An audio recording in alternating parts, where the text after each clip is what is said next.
Assalamualaikum warahmatullahi wabarakatuh. Bagaimana kabarnya anak-anakku semuanya? Mudah-mudahan dalam keadaan sehat walafiat ya. Alhamdulillah bertemu lagi dengan Ibu. Pada kali ini kita dalam pelajaran Al-Quran Hadis ya.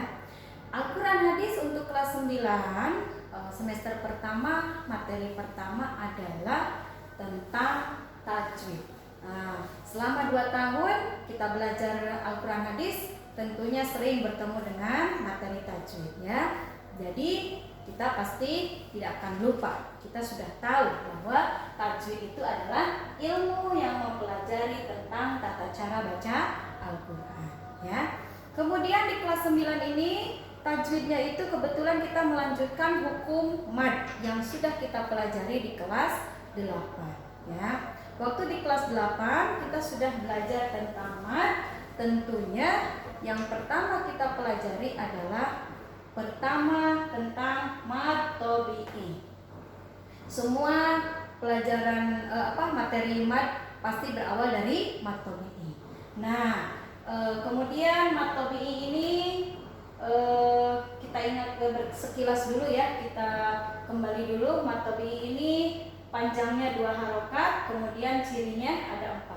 Setiap ada huruf hijaiyah berharokat fathah berdiri, kemudian setiap ada huruf hijaiyah berharokat kasroh menghadapi ya disukun, kemudian huruf hijaiyah menghadapi huruf hijaiyah berharokat domah menghadapi wawu disukun, dan setiap huruf hijaiyah berharokat fathah berdiri tapi kecuali alif.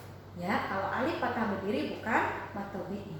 Alif fathah berdiri masuknya di mad badal, nanti di mad far'i ya. Itu sekilas tentang mad tabi'i yang sudah kita pelajari. Oke? Selanjutnya mad far'i, ini kan ada 13. Di kelas 8 kita sudah mempelajari tentang mad arid disukun, mad lain, dan mad iwad. Ya, sudah 3 kita pelajari ya. Sekarang kita lanjutkan di kelas 9.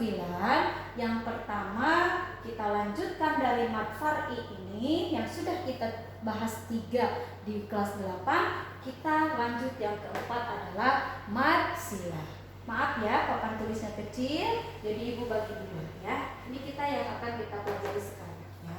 Di kelas 9 ini selain mad silah yang akan dipelajari banyak ya. Kita kupas tuntas semua tentang mad di kelas mad di mad far'i ini ya. Nah, yang akan kita bahas pada pertemuan kali ini satu dulu, yaitu mad silah ya.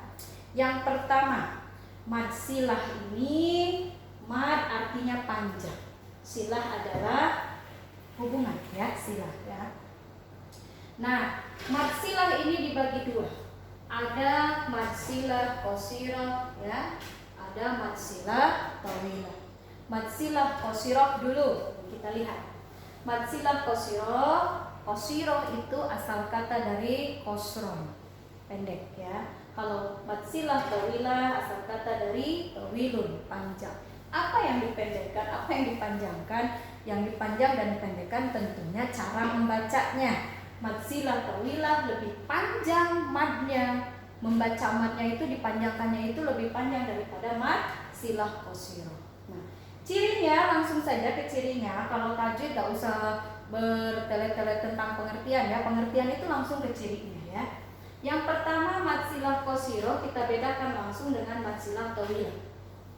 Mad silah qasirah ini dengan mad silah tawilah ini berhubungan dengan hak domir ya. Jadi setiap hak domir. Nah, Ibu tulis di sini ya.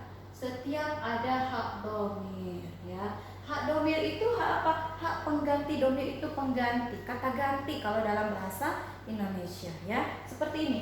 Bihi di sini nya, dia kan. Bihi dengannya, dengan dia. Nah, kata ganti ya. Innahu, inna sesungguhnya. Hu itu dia, sesungguhnya dia atau sesungguhnya padanya gitu ya. Nah, kemudian li rabbihi, li kepada rabbi, Tuhan, hi-nya kepada Tuhannya. Jadi hak domir itu adalah hak pengganti ya.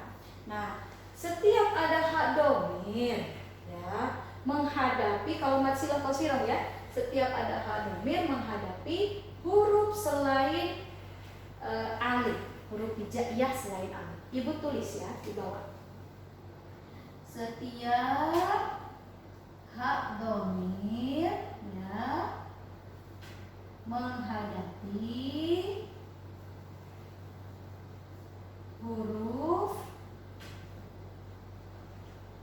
hijaiyah selain alif. Nah, selain alif ini berarti dari ba sampai ya. Kita perhatikan, betul kan tidak mad silah qasirah ini setiap hak domir menghadapi huruf hijaiyah selain alif. Innahu. Nah, ini hak domirnya.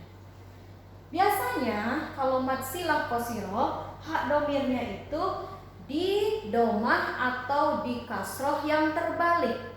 Kalau ini di domah terbalik. Kenapa terbalik? Itu menandakan mad harus dibaca panjang. Madnya di situ ya tandanya. Kalau domah biasa kan tidak panjang dibacanya. Kalau domah terbalik di sini itu menandakan mad harus panjang ya. Innahu, ini mad silahnya.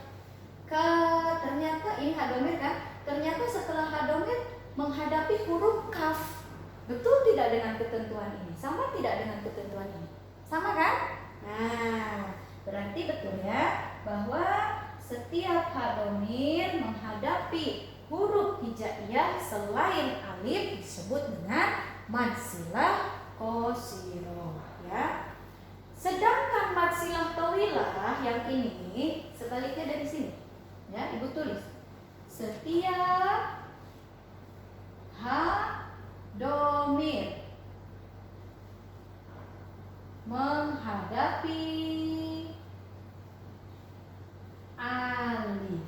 Nah, kalau tadi kan selain alif. Sekarang kalau hak domirnya menghadapi alif, nah berarti dia masuknya di sini, di mad silah tawilah ya. Nih, tulisan ibunya kurang cantik gak apa-apa ya. Yang penting ibu gurunya yang cantik. Oke, lanjut. Setiap hak domir menghadapi alif. Bihi, ini hak domirnya berharokat fathah kasroh berdiri. Nah itu tadi, kalau ada domah terbalik atau kasroh berdiri, berarti itu menandakan mad harus dibaca panjang. Beda dengan kasroh biasa dan domah biasa ya. Ini hak domirnya ternyata setelah hak domir itu menghadapi alif. Maka ini disebutlah mad silah tawilah. Dan kebetulan ya, alhamdulillah ya Allah ya, Al-Quran itu betul-betul sangat sempurna ya. Di Al-Quran itu setiap hak domir dan setiap mad silah qasirah dan mad silah tawilah itu dibedakan. Dibedakan dengan mana? Dengan apa? Kalau ada mad silah tawilah, hak domirnya itu pakai panjang, pakai kalau kita bilang bahasanya alis ya. Biar gampang, ibu kan suka membahasakan sama anak-anak semua di sini alis ya. Nah yang kayak begini nih. Nah ini setiap mad silah tawilah di Al-Quran, insya Allah selalu ada alis. Kalaupun tidak ada, kembali ke ketentuan tadi ya. Nah hak domir menghadapi alif berarti dia mad silah tawilah. Setiap mad silah qasirah dibedakan, tidak ada alis. Kenapa? Nah ini kan tanda panjang, tanda bacanya lebih panjang, makanya disebut tawilah, lebih panjang membacanya. Kalau ini cukup 2 harokat, mad silah qasirah 2 harokat. Kalau mad silah tawilah 5 sampai 6 harokat ya. Nah, bihi azwajan. Ini setiap hak domir menghadapi alif. Hak domirnya ini yang dihadapinya ternyata alif. Kembali lagi ke mad silah qasirah, katanya setiap hak domir menghadapi huruf hijaiyah selain alif. Contoh kedua, ini ya contoh kedua ya. Li rabbihi lakanud. Mana hak domirnya? Hi, betul ya. Kemudian setelah hak tidak menghadapi huruf hijaiyah selain alif? Iya, karena yang dihadapinya adalah huruf lam. Oke? Contoh ketiga. Fa ummuhu hawiyah. Mana hak domirnya? Hum. Ya, ada terbalik di situ doma. Kemudian menghadapi apa setelah hak domir itu? Menghadapi ha. Betul. Huruf hijaiyah selain alif di sini adalah ha. Oke, paham ya? Sekarang kembali lagi ke mad silah tawilah. Mengingatkan lagi setiap hak domir menghadapi alif kalau mad silah tawilah. Ya. Contoh tadi pertama sudah, sekarang contoh kedua. Malahu. Hu di sini adalah hak domirnya. Setelah hu, hak domir menghadapi apa? Alif. Betul ya? Indahu. Contoh ketiga. Indahu hak domir menghadapi illa alif. I. Oke? Nah, jadi kalau kalian nanti ada pertanyaan misalnya ya, biasanya kalau ujian